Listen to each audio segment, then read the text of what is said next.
sing for you. It's like a letter. Thank you, Joaquin. Naalala ko lang yung nilaunch kayo nung Star Magic way back last year. But my question is, kasi nabanggit na yung si Miss Angel, and then ikaw, nabanggit nyo na yung first 24 hours. Diba? So, kayo, nung nakita niyo si Miss Angel, we're curious about si Kuya Daniel mo, ano yung mga unang sinabi nila sa inyo, or yung mga unang moments ninyo na pwede nyo i-share sa amin pagkalabas nyo ng bahay ni Kuya?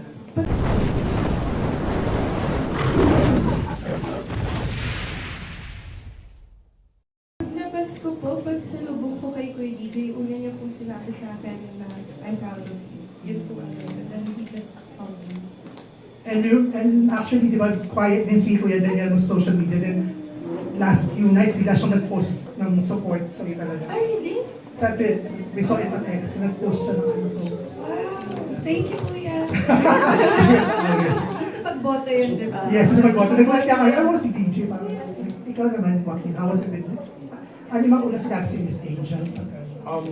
Puro kwentuhan lang talaga. As in, like, as soon as I got home, it was like, the door, we closed the door.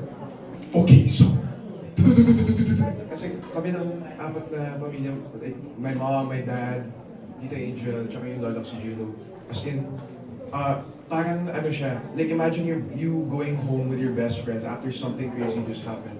You're just gonna go, like, my point is, crazy talaga yung kwentuhan and it just went on and we didn't notice that time passed by. Kasi hindi lang siya kwento from me to them, pero inwento din nila yung mga nangyayari sa outside world sa akin. Kasi, ayun, I got out and it's like, masaya may event talaga. So it's all like stories, lahat ng kwento na nice nilang ikwento sa akin.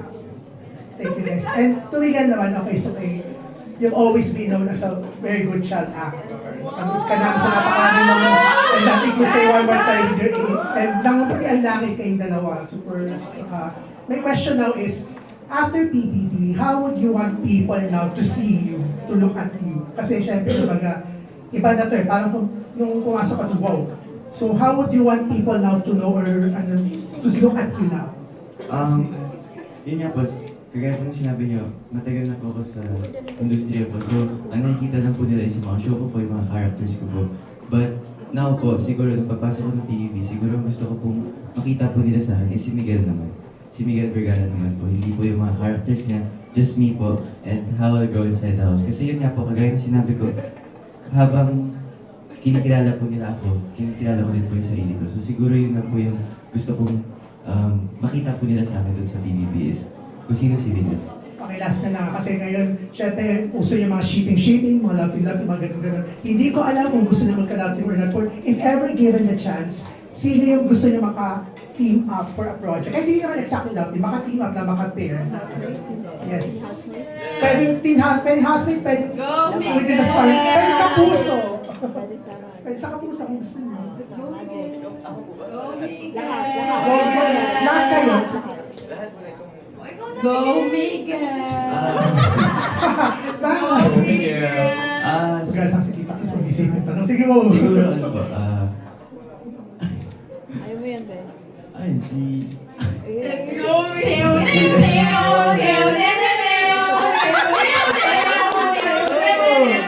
Ayun, siguro si Eliza po. No way! Pero di ba, you were the young investor sa What Lies Beneath. Yes po. So yun, sabi sa mga nagkaano kayo. Yes, sir. Gusto mo may sariling sound effect? Oh, Yes po. And how about you naman? Okay, sino na next? Go. Sino gusto niya maka-team up? Hindi necessarily love team kasi baka mabash tayo or anything. Pero Crystal. Ako po kahit sino po talaga, I'm really open to be working with anybody naman po. Tsaka kung sino pong ibigay sa akin, yun, I think ay mapaghahandaan naman po namin dalawa. Pero question lang, kasi nakita ng mga tao, sobrang galing, no, even si Miss Gladys was acknowledged, ang galing mo mag-kontrabida. So, game ka ba, willing ka ba if ever magkaroon ng chance na maging ikaw ang Clara ng bagong generation? Na Gen Z Clara. Of course, opo, tsaka super natuwa po ako nung sinabi po sa akin ni Miss Gladys yun. Super, I feel so honored po talaga. Kaya, of course, opo talaga. Tsaka syempre may pressure po na kasama yun kasi if ever pangatlong parang nalanan po yun. Tsaka po yung pinanggagalingan po ng mga Paris. magagaling na mga artista po sa Pilipinas. But if may bigay man po sa akin, yun, gagawin ko po talaga yun. So ikaw si Classy na sa tingin mo pwedeng maharap? Caprice! Ah, Caprice! yeah. Or Dana! Yes, alam ko dyan sa Lavender. Actually, Caprice and ano nga. Maharap na. Now, what you, Joaquin? Ano yung look for na pwede mo maka-love team, maka-team up, kung hindi ka... Baka tipo. Honestly, like, I've said this like a couple times before. Pero like as an actor, like, with the art, you'd want to work with as much people as possible. Kasi iba-iba talaga yung mga experiences. Me personally, I'm good with anyone, but you know, it's management decision. But if you're to ask me, right now, I want to team up with Miguel. Because he's such a good actor. Miguel is such a good actor. He's so handsome. I think that, thank you. How about you, Elena? Honestly, wala po talaga akong specific person in mind. But yes, I'm open to work with anyone. If sino po yung makitaan nila na, if yun nga po, please po din sa question na pa-coordinate or the team up. Well, bago na po sila. Ako, I'm just here to work. I just wanna work. And you know, parang interesting to see you and Daniel sa kung ano man next project ni Daniel. Kasi parang, interesting kayo makita paano on-screen dynamics.